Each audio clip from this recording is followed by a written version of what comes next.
کیونکہ رمضان المبارک ہے، روزوں کا مہینہ ہے، اور روزوں کا مقصد حصول تقویٰ ہے۔ اس لیے ہمیں اس ماہ مبارک میں زیادہ فوکس اسی چیز کی طرف رکھنا چاہیے، اسی منزل کی طرف رکھنا چاہیے کہ جو منزل اللہ تعالیٰ نے اس ماہ سیام کی مقرر فرمائی ہے۔ اور پھر تقویٰ ایک ایسی جامع چیز ہے، ایک ایسی جامع صفت ہے، اگر انسان تقویٰ کو اپنا لیتا ہے تو یوں سمجھیے کہ اس نے تمام مقاصد شریعت کو اپنا لیا۔ تقویٰ ایک ایسی جامع صفت ہے کہ جتنے بھی شریعت کے مقاصد ہیں، جتنی بھی شرعی ریکوائرمنٹس ہیں بندے سے اللہ تبارک و تعالیٰ کی، چاہے وہ اس کے ظاہر سے متعلقہ ہے یا ان کا تعلق بندے کے باطن سے ہے، وہ تمام ہی تمام سمٹ کر جس وصف میں جمع ہو جاتی ہے وہ جامع وصف تقویٰ ہے۔ کہ انسان میں یہ شعور بیدار ہو جائے کہ میں نے کس طرح سے اپنا بچاؤ کرنا ہے۔ بچاؤ کس چیز سے کرنا ہے؟ بچاؤ اللہ تبارک و تعالیٰ کی ناراضگی کے جو اسباب ہیں ان اسباب سے اپنے آپ کو بچانا ہے۔ حضرت عمر فاروق رضی اللہ تعالیٰ عنہ سے تقوی کے بارے میں پوچھا گیا تو آپ نے فرمایا کہ کیا تم میں سے کوئی خاردار جھاڑیوں میں سے جب گزرتا ہے تو کیا کرتا ہے؟ تو آپ کے مصاحبین نے فرمایا کہ ہم میں سے جو بھی جھاڑیوں میں سے گزرتا ہے، خاردار کیکر لگے ہوئے ہیں، ان میں سے جب گزرتا ہے تو ہم میں سے ہر کوئی اپنے آپ کو بچاتا ہے اور اپنے کپڑے سمیٹتا ہے کہ کہیں ان جھاڑیوں میں الجھ نہ جائے، کہیں دامن کو وہ خار تار تار نہ کر دیں۔ اس لیے اپنے آپ کو بندہ سمیٹ کر اور بچا کر احتیاط سے چلتا ہے۔ سیدنا عمر فاروق رضی اللہ تعالیٰ عنہ نے فرمایا کہ یہی تقویٰ ہے، یہی تقویٰ ہے کہ یہ دنیا بھی ایک مومن کے لیے خاردار جھاڑیوں بھرا رستہ ہے۔ اس میں طرح طرح کے کانٹے ہیں، اس میں طرح طرح کے کانٹے ہیں کہ جو انسان کے دامن ایمان کو تار تار کرنے کے لیے لگے ہوئے ہیں۔ حرص و ہوس کا، دھوکے کا، جھوٹ کا، فریب کا، غیبت کا، چغلی کا، دوسروں کی حق تلفی کا، ہر قسم کا کانٹا ہمارے ارد گرد موجود ہے۔ تو بندہ مومن کو کیا ہے کہ اپنے لباس ایمان کو سمیٹ کر ان پرخار راستوں سے گزرنا ہے۔ یہی تقویٰ ہے، اس کا کوئی خاص بھیس نہیں ہے، اس کی کوئی خاص یونیفارم نہیں ہے کہ آپ نے یہ پہن لیا تو آپ متقی ہو گئے۔ نہیں، یہ انسان کی وہ کیفیت ہے کہ جو اس میں اس شعور کو ایکٹیویٹ کر دیتی ہے کہ وہ ہمیشہ ہر کام میں یہ دیکھتا ہے کہ اس کام میں اللہ کی رضا ہے یا نہیں ہے۔ ہر معاملے میں بندہ اللہ تبارک و تعالیٰ کے احکامات کی طرف دیکھتا ہے کہ یہ کرنا میرے لیے جائز ہے یا ناجائز ہے۔ بس اسی شعور کا بندے میں اجاگر ہو جانا یہی تقویٰ ہے۔ اب یہی تقویٰ اس کے ظاہر کو سنوارتا ہے، اس کے باطن کو سنوارتا ہے۔ یہی تقویٰ ایک چھوٹی بنیاد سے کھڑا ہوتا ہے اور یہی تقویٰ اللہ تبارک و تعالیٰ کی قربتوں سے انسان کو آشنا کر دیتا ہے۔ اس لیے تقویٰ میں اللہ تبارک و تعالیٰ نے دنیاوی فائدے بھی رکھے ہیں اور اخروی فائدے بھی رکھے ہیں۔ ہم جو اللہ سے دعا کرتے ہیں ربنا آتنا فی الدنیا حسنۃ وفی الآخرۃ حسنہ، اے اللہ حسن دنیا عطا فرما، حسن آخرت عطا فرما، تو یہ جو دعا ہے اس کی اگر قبولیت کا ثمر دیکھیں تو وہ سارے کا سارا تقویٰ میں پوشیدہ ہے۔ اللہ تبارک و تعالی نے متقین کے لیے جو انعامات مقرر کیے ہیں وہ تمام کے تمام ہماری توجہ کے قابل ہے کہ ہم توجہ کریں اور حصول تقویٰ کی طرف ہم راغب ہو جائیں۔ حصول تقویٰ کے لیے قرآن کریم فرقان حمید نے جہاں ہمیں بہت سے رستے بتائے ہیں، ان میں سے ایک ایسا رستہ کہ جس رستے پر چلنے کے لیے ہمیں کہیں جانا نہیں پڑتا بلکہ وہ رستہ خود ہم تک آتا ہے۔ آج ہم اس ذریعے پر بھی، اس سبب پر بھی غور کریں۔ قرآن کریم برہان رشید میں اللہ رب العزت نے ارشاد فرمایا اعدلوا واقرب للتقوی، کہ عدل کرنا اختیار کرو کیونکہ یہ تقویٰ کے قریب ترین ہے، یہ تقویٰ کے سب سے زیادہ قریب ہے عدل کرنا۔ اب جب یہ آیت مبارکہ ہم دیکھتے ہیں یا اس طرح کی دیگر آیات اور احادیث کے جن میں عدل کا معاملہ ہے تو اس میں ہم اپنا دامن جھاڑ کر سائڈ پہ ہو جاتے ہیں کہ یہ آیات تو اللہ تبارک و تعالی نے جو قاضی ہے، جو جج ہے، ان کے لیے نازل فرمائی ہے، ہمارے ہاتھ میں تو عدل کا ترازو نہیں ہے۔ لیکن یہ ہمارے لیے ایک دھوکہ ہے کہ اگر ہم یہ سوچ کر عدل کی طرف نہیں دیکھتے کہ یہ تو حکام کا کام ہے۔ نبی مکرم صلی اللہ علیہ وسلم نے فرمایا کلکم راع وکلکم مسئول، تم میں سے ہر شخص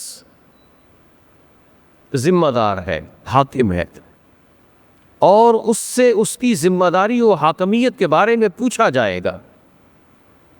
ہم جب عدل کی بات کرتے ہیں تو قاضی جسٹس کو دیکھتے ہیں کہ سپریم کورٹ کا جج ہے، ہائی کورٹ کا ہے، لوئر کورٹ کا ہے، جتنی عدالتیں ہیں ان کے قاضیوں کی طرف نظر جاتی ہے۔ ان کا بھی معاملہ ہے، وہ بھی عدل کی کرسی پر بیٹھے ہیں، یہ آیت ان کے لیے بھی ہے، لیکن وہ بھی عدالتوں کے باہر اس آیت مبارکہ کو آویزہ کر کے مطمئن ہو گئے ہیں کہ ہم نے عدل کا تقاضا پورا کر دیا۔ سپریم کورٹ ہو یا ہائی کورٹ ہو، اپنے لوگوز میں یہ آیت لکھ دیتے ہیں اور اس عدل کے فریضے سے اپنے آپ کو بری کر لیتے ہیں۔ پیسے لے کر جن فیصلوں پر مہرے لگاتے ہیں ان مہروں میں بھی یہ آیت لکھ دیتے ہیں۔ لیکن ان کا معاملہ ہے، اللہ تعالیٰ ان سے پوچھے گا، لیکن ہمیں تو اپنی پڑی ہے۔ ہم اپنے اعتبار سے دیکھیں کہ وہ ایک عدل کا عالی مقام ہے، لیکن ہم میں سے ہر شخص کسی نہ کسی طور پر قاضی ہے، اس کے پاس عدل کرنے کا معاملہ کسی نہ کسی طور پر ضرور آتا ہے، چاہے وہ کسی آفس میں کام کر رہا ہو، چاہے اس کے انڈر میں 2 چپڑاسی ہی کیوں نہ ہو، یا ایک ملازم ہی اس کے انڈر میں کیوں نہ کام کرتا ہو، اس کے لیے بھی مقام عدل ہے، اس سے بھی شریعت کی ریکوائرمنٹ ہے کہ وہ عدل کرے، کیونکہ انسان ہے، انسانوں میں ہر معاملے کے اندر ڈیفرنٹ اوپینینز پائے جاتے ہیں، جس طرح بندہ چاہتا ہے اس طرح کام نہیں ہوتا۔ تو یہی اس کے لیے مقام عدل ہے کہ وہ جہاں پر مال کما رہا ہے، جہاں وہ نوکری کر رہا ہے یا کاروبار کر رہا ہے، جہاں اس کا معاش ہے، اس اپنے معاشی میدان کے اندر ہر بندہ عادل ہے، چاہے وہ ریڑھی پر ہی کیوں نہ کھڑا۔ کیونکہ ہمارے ہاں رواج ہے کہ بیچ روڈ میں، آدھے روڈ میں ریڑھی لگا دی، اب بندہ وہاں کھڑا ہو کر یہ سمجھ رہا ہے کہ میں پورا تول رہا ہوں، میں حلال چیز بیچ رہا ہوں، میں اپنے بچوں کو حلال کھلا رہا ہوں، لیکن جو رستہ بند کرنے سے اس میں حرام مل رہا ہے، اس کی کمائی میں اسے اس کا شعور نہیں۔ اپنے ملازمین کے ساتھ بندہ عدل کا معاملہ نہیں کرتا، پھر گھر بار میں بندے کو عدل کرنا ہوتا ہے، اپنے گھر میں اپنے بچوں کے ساتھ عدل نہیں کرتے لوگ۔ ایک بچے کو ہم نے لاڈلا رکھا ہوا ہے اور اس کے اوپر آنکھیں بند کی ہوئی ہیں، اور دوسری اولاد کے اوپر سارے CCTV ہم نے لگا دیے، اس کو انتہائی آبزرویشن میں رکھا ہوا ہے، ایک اولاد کچھ بھی کر لے اس کو باپ کچھ نہیں کہتا، یہ تو میرا لاڈلا ہے۔ اور جب کچھ دینے دلانے کا معاملہ ہوتا ہے، ہمارے سامنے ایسے کئی کیسز آتے ہیں، باپ مرنے سے پہلے سب کچھ ایک بچے کو دے گیا، باقی کو محروم کر گیا۔ تو یہ کیا ہے کہ یہ اپنی قبر کو بوجھل کرنے کی چیزیں ہیں، یہ اپنی قبر کو خراب کرنے کی چیزیں ہیں کہ آپ کے پاس اولاد ہے، اللہ تعالیٰ نے آپ کو اس پر حاکم مقرر کیا ہے، ان کے ساتھ عدل کا معاملہ کرے، رشتوں میں عدل کرے، اپنے رویوں میں عدل کرے، اپنے اخلاق اپنے ساتھ بھی عدل کرے۔ ہم جب دوسروں کے ساتھ عدل نہیں کرتے، حقیقتاً ہم اپنے ساتھ عدل نہیں کرتے، ہمیں اپنے ساتھ بھی عدل کرنا ہے۔ بعض نیکی کی طرف لوگ آتے ہیں اور وہ یکدم جو ہے وہ نیک بننا چاہتے ہیں، اور وہ ایک دم سے چاہتے ہیں کہ ہم بس وہ کر گزرے کہ جو پیچھے ہم نہ کر پائے، اپنے جسم کے ساتھ عدل نہیں کر پاتے۔ کچھ صحابہ کرام نے ایسی باتیں کی کہ ہم جو ہے وہ نکاح نہیں کریں گے، اللہ کے دین کی طرف لگے رہیں گے۔ کسی نے کہا کہ میں کچھ خوراکی کو ترک کر دوں گا، اس طرح کی باتیں درویشی کی بات ہے۔ اور کچھ اپنے ازدواجی معاملات گھریلو کو چھوڑ کر رات کو اللہ کی عبادت کرنے لگے۔ اللہ کے حبیب صلی اللہ علیہ وسلم نے منع فرما دیا اور فرمایا کہ تمہارے جسم کا بھی تم پر حق ہے، تمہاری آنکھ کا بھی تم پر حق ہے۔ یعنی ہم کہیں عدل کرنے کے لیے دوسری طرف کیا جائیں، ہمارے اندر عدالت لگی ہوئی ہے، ہم اپنے اعضاء کے اوپر بھی حاکم ہیں، اور ہم اپنی اس حاکمیت سے نظریں چرا رہے ہیں، ہم اپنے اعضاء جسم کے اعضاء کا حق ادا نہیں کر رہے، ہم اپنی اس پہلی عدالت میں ناکام ہو چکے۔ ہم اپنے آپ سے جب عدل نہیں کر رہے، ہم کسی کے ساتھ عدل کیا کریں؟ ہاتھوں کا وہ مصرف تھا ہی نہیں، ہم نے اس کو حرام کے لین دین میں لگا دیا۔ اور یہ جتنے اعضاء ہیں، یہ قیامت کے دن اللہ تبارک و تعالی جب بندے کے منہ پر مہر لگا دے گا، بند کر دے گا، تو یہ جسمانی اعضاء بندے کے لیے گواہی دیں گے۔ اب وہ شہادت ان کے استعمال پر ہے، یہ قدم چل کے حرام کے لیے گئے تو یہ گواہی دیں گے کہ ہمیں حرام کے لیے چلایا گیا، ہمارے ساتھ انصاف نہیں کیا گیا۔ یہ دل گواہی دے گا، یہ آنکھیں گواہی دیں گی کہ ہمیں حلال دکھایا نہیں گیا، یہ کان گواہی دیں گے کہ ہمیں حلال سنایا نہیں گیا، ہم سے حرام سنایا گیا۔ ہم سے حرام سنا گیا. کیونکہ یہ جو آلات اللہ نے دیے ہیں، یہ جو آنکھیں اللہ نے دی ہیں، یہ اللہ رب العزت نے اپنے قدرت کے شاہکار ہمیں عطا کیے گئے. یہ ایک ایک عضو کے اندر اللہ تبارک و تعالی نے اپنی قدرت کا ایسا شاہکار ہمیں پنہا کر کے دیا ہے کہ ہم اس کا گمان نہیں کر سکتے. ایک آنکھ 10 لاکھ کلر شیڈ کے اندر امتیاز کر سکتی ہے. 1 ملین کلر شیڈ. یہ ایک آنکھ 10 لاکھ کلر شیڈ کے اندر امتیاز کر سکتی ہے. یہ قدرت کا کتنا بڑا کرشمہ ہے. یہ ہمارے جسم میں اللہ نے ایک نہیں 2 دیے. ہم نے ان سے کیا کیا؟ یہ ہماری گواہی قیامت ہے. یہ اللہ نے ہاتھ دیے، اس میں ایک ایک چیز اللہ تبارک و تعالی نے ناپ تول کر بنائی ہے.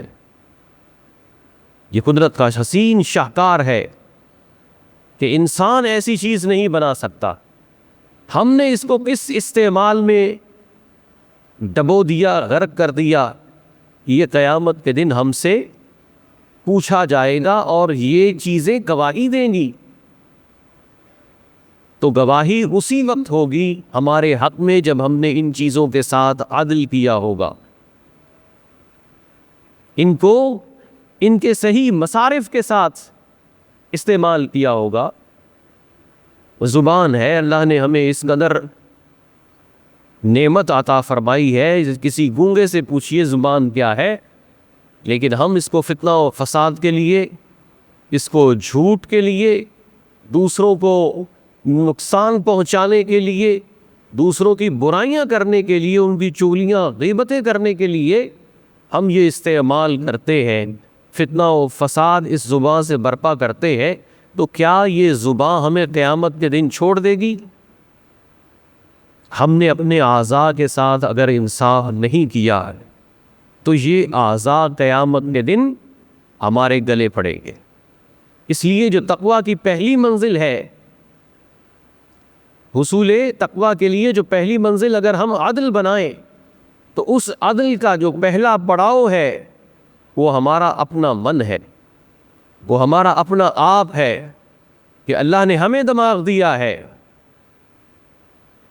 یہ جو اللہ رب العزت نے اتنی انٹیلیجنس پاور ہم کو دی ہے، ہم نے اس کو خیر کے لیے استعمال کیا یا اس کو شر کے لیے استعمال کیا؟ یہ قدرتی ہے، یہ آرٹیفیشل انٹیلیجنس بھی نہیں ہے، یہ قدرتی نے اللہ نے دی ہے ہمیں. ہم نے دماغ کو کس طرح سے استعمال کیا؟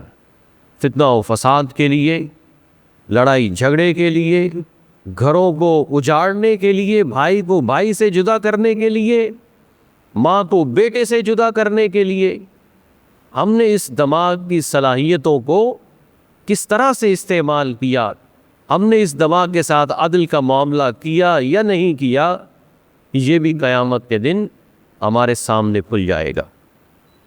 تو حصول تقویٰ کے لیے جب ہم عدل کرنے نکلے تو سب سے پہلے اپنے ساتھ عدل کر لیں، اپنے اعضاء کے ساتھ عدل کر لیں.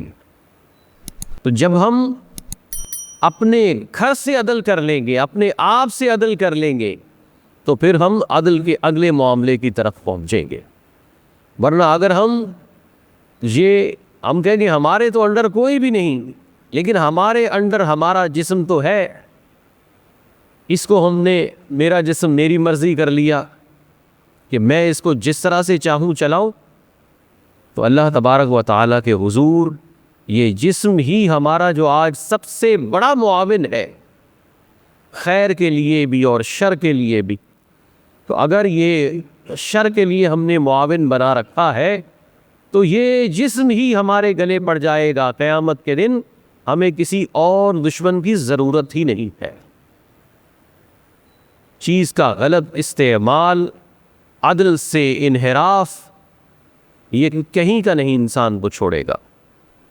تو اس لیے جو عدل کا معاملہ ہے اس کو ہمیشہ اپنائے رکھا جائے، ہمیشہ عدل کی طرف آئے. اللہ تبارک و تعالیٰ نے جو زندگی دی ہے اسے عدل کے پیمانے کے مطابق تول تول کر اور ناپ ناپ کر گزارے، تو پھر قیامت کے دن ان اعضاء کی گواہی ہمارے حق میں ہوگی، ورنہ ہمارے حق میں نہیں ہوگی۔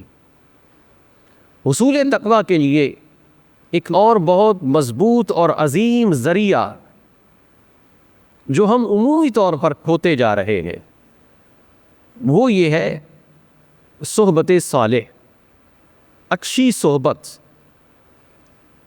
ہم اچھی صحبتوں سے دور ہوتے جا رہے ہیں۔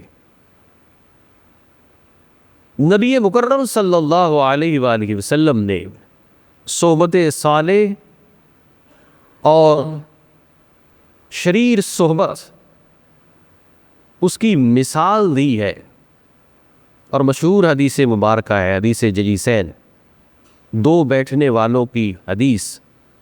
اللہ کے حبیب صلی اللہ علیہ وسلم نے فرمایا کہ صحبت صالح میں بیٹھنے والا شخص ایسا ہے کہ جیسا وہ کسی عطر فروش کی دکان پہ بیٹھا ہے، اور اگر وہ کچھ بھی نہ خریدے تو کم از کم اس عطر فروش کی دکان سے خوشبو کے حلے اسے آتے رہیں گے، اس کے مشام کو معطر کرتے رہیں گے، اس کی طبیعت کو معطر کرتے رہیں گے، اگرچہ کہ وہ کچھ بھی نہ خریدے، لیکن جتنی دیر وہاں بیٹھے گا وہ لطف اندوز ہوگا مختلف خوشبوؤں سے۔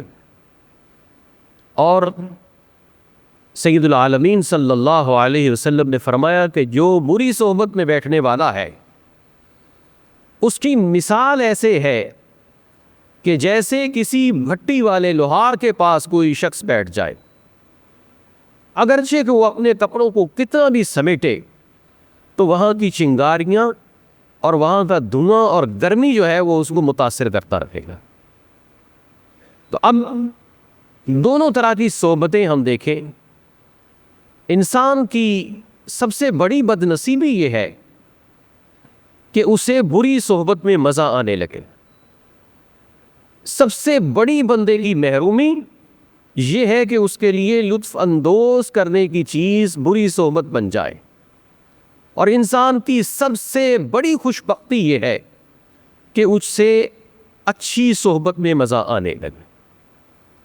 اور جو تندرست روح ہے اس کو اچھی صحبت مزہ دیتی ہے، اور جو بیمار روح ہے اسے بری صحبت مزہ دے۔ ہم اچھی صحبت میں بیٹھ کر اگر گھٹن محسوس کرتے ہیں تو یہ سمجھ لیجئے کہ روح کی لیبارٹری ہے، یہ ہم سمجھ لیں کہ ہماری روح بیمار ہے، پھر روح کی تندرستی کے لیے کام کیجیے۔ کہ بیمار بندے کو پانی بھی کڑوا لگتا ہے، صاف پانی بھی کڑوا لگتا ہے، تو بری صحبت جسے بری لگتی ہے، بری صحبت جسے اٹریکٹ نہیں کرتی، اسے کہیں اور جانے کی ضرورت نہیں ہے، اس کا ٹیسٹ رپورٹ اسی وقت آ جاتی ہے ہماری کہ ہماری روح بیمار ہے۔ پھر روح کی تندرستگی کے لیے صحبت صالح ہی علاج ہے۔ روح کی تندرستی کے لیے جو علاج ہے وہ بھی صحبت صالح ہی ہے، کیونکہ جسم کو درست کرنے کے لیے کڑوی دوائیاں کھانی پڑتی ہیں۔ تو جو صحبت صالح ہے اگرچہ اس میں مزہ نہ آئے لیکن اپنے آپ کو وہاں بٹھائے رکھیں، نیک بات سنیں، نیک بات سنائیں، یہ بھی حصول تقویٰ کا ایک عظیم ذریعہ ہے۔ وآخر دعوانا الحمدللہ رب العالمین۔